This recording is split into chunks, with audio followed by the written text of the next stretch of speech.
Hindi daw ito Yamaha Mio Sporty dahil ito ang Yamaha Mio Salty. Ito yung mga komento na ating nababasa sa comment section.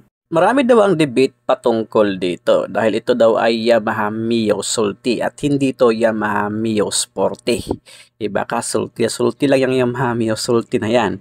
So alamin natin kung ito nga ba ang Yamaha Mio Salty at hindi Yamaha Mio Sporty. At yan, decals niya Mio Sporty. Nakalagay dyan sa kanyang decals Mio Sporty, hindi Mio Salty.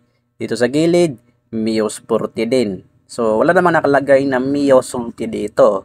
At ang kanyang papilis is Mio Sporty din. Ayon kay Yamaha, wala silang nilabas na motor na Yamaha Mio Salty. Mio Sporty po yung motor na inilabas nila. Pero bakit nga ba tinatawag na Yamaha Mio Salty itong Yamaha Mio Sporty? Bakit salty yung tawag nila at hindi sporty? Ganito kasi yon.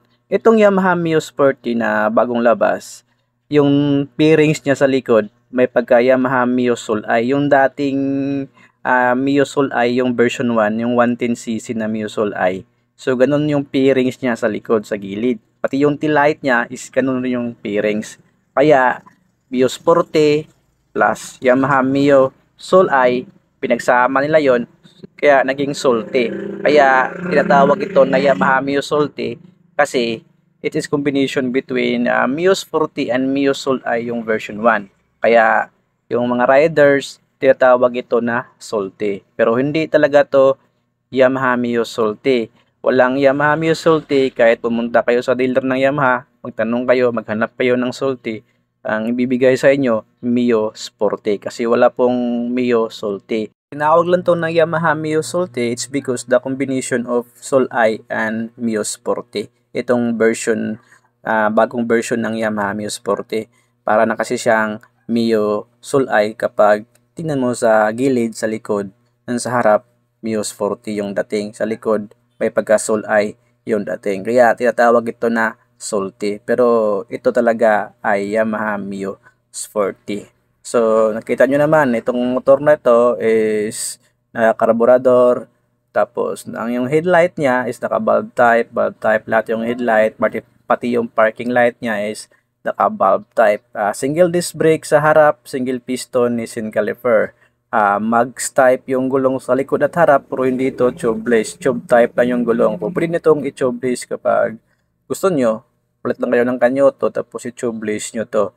Tapos yung kanyang front suspension is naka-telescopic fork. Tapos sa likod naman is naka-single swing arm suspension. So 110cc engine displacement, single overhead cam, 2 valve, air-cooled at carburetor yung kanyang makina. Ang nasa harapan nyo ngayon, ito yung Yamaha Mio Sporty Matte Edition. So ito yung premium lineup ng Yamaha Mio Sporty sa Sporty series.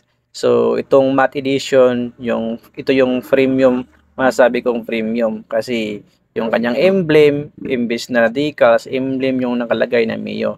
Yung mga standard lang nito is decals yung Mio yan, Mio. Tapos iba yung kanilang decals na ginamit dito, mas maganda tingnan, mas pogi, mas neat, mas clean, mas premium tingnan. So kasi ito yung premium variant, so mas mahal to compare sa mga standard variant ng Yamaha Mio Sporty. So again, walang Yamaha Mio Salty.